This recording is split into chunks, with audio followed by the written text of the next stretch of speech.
Votre émission Le Grand Bazar avec Cine Étoile. C'est quoi ce bazar? Le Grand Bazar. C'est quoi ce bazar? Le Grand Bazar. Le Grand Bazar. C'est quoi ce bazar? Grand Bazar, c'est quoi ce bazar? Avec Jean-Charles Buffat qui nous a rejoint sur le plateau. Bonjour Jean-Charles. Bonjour Philippe. Merci bonjour tout le monde. de nous avoir rejoints. On va parler un petit peu gastronomie, même beaucoup, avec Table Ouverte et du couponing qui est passé du simple rabais à un véritable outil de gestion du trafic en restauration. Contrairement au guide traditionnel, Table Ouverte, qu'on va vous présenter dans quelques instants, fonctionne sur une sélection mutuelle centrée sur la promotion plutôt que la critique. Dans un monde où tout se mesure au clic, la seule perte réelle reste la table vide.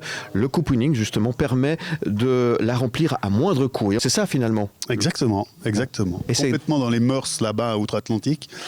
C'est quelque chose qui existe. Maintenant, ils en font carrément. J'ai vu des émissions où elles doivent, les clients doivent avoir un maximum de prix ou quoi dans les supermarchés, économiser un maximum d'argent avec des coupons qu'ils reçoivent dans leur boîte aux lettres, parce que là-bas, ils en ont entre 6 et 10, rien que le matin, avant même d'avoir bu leur café. Le happy hour, c'est complètement dans les mœurs. C'est ça. C'est une ampleur qui est venue petit à petit maintenant en Suisse, alors quand même depuis quelques temps, mais qui se transforme en coupon digital maintenant. Et ça ressemble à ça? Alors, ça exploite cette méthode marketing, effectivement, et même alors, il y en a sur 1001 présentations, enfin, ça peut être du coupon papier, du coupon QR code, mais ce système de pouvoir faire venir un client dans une dynamique promotionnelle pour montrer son établissement, son produit ou quoi, alors c'est vraiment ce qu'exploite effectivement Table Ouverte et d'autres passes existants en Suisse et partout ailleurs. Est-ce que tout le monde est gagnant avec ce système ? Alors oui, finalement oui. Après, il faut pas perdre de vue que ça reste pour une méthode de promotion. Puis qui dit promotion dit forcément une offre, mais comme on en voit dans les soldes, comme on en voit au salon de l'automobile avec un pourcentage sur un leasing, comme on en voit là, exactement. Mais donc ça veut dire effectivement un petit manque à gagner, mais qui se rattrape sur le trafic qu'on génère dans son établissement. Alors en quoi Table Ouverte se distingue-t-il finalement par rapport aux autres guides gastronomiques traditionnels qu'on a l'habitude de connaître ou d'avoir en explication dans les médias? Alors je dirais les guides de critique gastronomique, effectivement, qui est effectivement l'inverse de tout ce qu'on veut. Nous, Table Ouverte, en l'occurrence, nous, on est 100% contre ça. Ça veut dire qu'on part vraiment du principe que la critique, c'est un métier. Il y a des gens qui excellent là-dedans, comme Michelin, comme Goemio, etc. Et non seulement c'est un métier au niveau de la compétence et de la technique, connaître qu'est-ce que la cuisine, puis comment ça doit être fait, mais notamment aussi au niveau de la rédaction, puis de l'art et la manière de dire les choses. Et ça, on se rend compte qu'effectivement, la critique populaire, de moins en moins, il y a moins de manières. Oui, il y a moins de manières, il y a surtout maintenant un anonymat. Donc voilà. Je dis que Table Ouverte, on n'est pas un critique, on est un critique promotionnel, ça veut dire que nous, on va sélectionner des établissements qu'on a envie d'avoir dans notre référencement. Il faut les tester aussi. Alors, ils sont testés, testés et approuvés. Voilà, exactement. Alors, pas tous par moi, comme les gens pourraient le croire, mais on a Brigitte Violier qui est avec nous, on a tout un tas de sélectionneurs qui sont des gens de confiance. Mais voilà, ça c'est notre présélection qui va être sur une base d'accueil, de cuisine, de concept, d'idées, de spots, de vues des fois. Enfin voilà, ça englobe tout un tas de choses qui nous donnent envie de montrer à nos utilisateurs, allez-y, allez voir. Et puis, alors la différence d'un critique gastronomique, c'est que nous avons des restaurants qu'on voudrait, qui ne veulent pas venir. Parce qu'il y a les deux écoles, il y a des restaurateurs qui vont nous dire non, ça ne m'intéresse pas de faire une offre pour X raisons. Je n'ai pas besoin de promotion ou je ne sais pas. Ça, on ne juge pas. Et puis, inversement, des restaurateurs qui nous disent oui, mais il faut nous mettre dans le Table Ouverte parce que c'est bien, ça va générer un petit peu de trafic, ça va faire montrer. Puis malheureusement, ça ne colle pas tout à fait avec ce que nous, on voudrait présenter. Parce qu'il faut avoir des critères, c'est ça? Il faut remplir des critères pour les restaurateurs Exactement, qui sont des critères, voilà, comme j'ai dit tout à l'heure. Pas forcément, alors bien entendu, toujours une bonne cuisine, mais il y a quelquefois des choses qu'on veut mettre en avant qui sont autres que ce qu'on a directement dans l'assiette, comme l'accueil, c'est quand même un des points aussi assez clés depuis que Brigitte nous a rejoints. Et il y en a beaucoup qui sont recalés, justement, qui vous sollicitent, puis vous leur dites... Non, vous ne répondez pas à ces critères.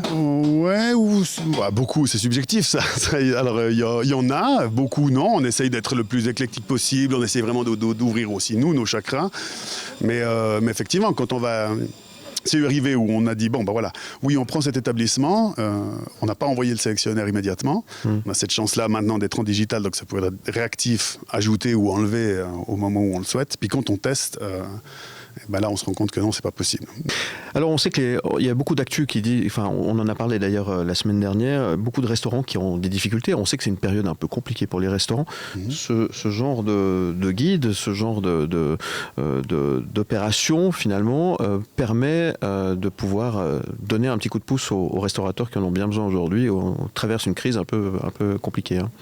Oui, alors effectivement, c'est le cas de le dire. Ça, c'est l'avantage de la partie digitale. Je parle pour nous parce que, bien entendu, voilà, mais de nouveau, ça reste une méthode marketing, ça reste une publicité, ce couponing, hein, que ce soit nous ou quiconque d'autre. Ils pourraient le faire en direct ou eux seuls, et puis distribuer dans les boîtes aux lettres. Pardon. Pas de souci. Ils ont... cette chance-là avec nous, c'est que nous, aujourd'hui, c'est en utilisateur actif près de 48 000 personnes qui suivent Table Ouverte sur nos newsletters et nos actus. Donc, il y a toujours de l'intérêt, il y a toujours quelque chose qui se passe. Les gens sont toujours là. Ça, c'est clair. Mais la notion de promotion pour eux, pour répondre à votre question, c'est... S'ils sont de cette école de dire on va profiter de générer du trafic en faisant une offre, effectivement, ils ont ce manque à gagner entre guillemets sur l'offre qu'ils font. Et puis dans la période qui est un petit peu difficile, c'est là qu'il faut générer du trafic. Bien sûr, on veut montrer. Il y a souvent des établissements qui vont, je l'ai vu, qui disent en ce moment c'est un petit peu difficile, donc faire une offre d'une table sur deux ou un repas sur deux avec un guide promotionnel comme le nôtre, on va s'abstenir ou quoi. Mais je prends toujours la phrase de Henry Ford qui disait arrêter de faire de la publicité, c'est que pour gagner de l'argent, c'est comme arrêter une horloge pour gagner du temps. Et ce serait peut-être pas forcément la méthode à avoir, justement. S'il y a un souci de trafic, c'est maintenant... Et c'est un jour particulier, puisqu'aujourd'hui, il y a une offre spéciale qui sort, justement. C'est l'occasion ou jamais de saisir l'opportunité d'acquérir un Table Ouverte. C'est bien la première fois que je vais dire ça à un micro de manière publique. N'achetez pas le Table Ouverte aujourd'hui sur notre site internet, puisqu'effectivement, on a un gros partenaire qui s'appelle coca.ch qui fait une offre aujourd'hui même. Donc vous avez meilleur temps d'aller sur le site coca.ch plutôt que sur le nôtre. Bon, c'est jusqu'à minuit ce soir, mais... Donc ça veut dire que c'est une offre pour... On ose parler pour 24 heures. Le prix que propose Coca, je crois qu'il est proposé à 63 francs. Ouais. C'est une belle idée cadeau, ça, pour le mettre sous le sapin. Alors ça plaît, c'est un cadeau qui dure toute l'année. Puis quelque part, il y a 150 établissements dans lesquels vous voyez offrir chaque fois un repas sur deux à 2 reprises, ça veut dire 300 repas offerts. Si la personne l'exploite bien, normalement, on lui offre plus que tous ces restos de toute l'année. Il pensera à vous à chaque fois qu'il fait une petite sortie en amoureux ou entre amis. Encore mieux. Voilà. Merci beaucoup, Jean-Charles Buffat. Qu'est-ce qu'on peut vous souhaiter ? Plein de succès, des belles fêtes de fin d'année. Et puis un bon appétit. Voilà. À vous aussi. À très bientôt. Merci. Vous restez avec nous. On revient dans un instant avec toute l'équipe. On est toujours du côté de Cine Étoile Mal et Lumière, au Café Cortot plus précisément, pour vous faire vivre le Grand Bazar toute cette semaine sur TVM3, sur Headline et sur Global et sur les réseaux bien évidemment. À tout de suite.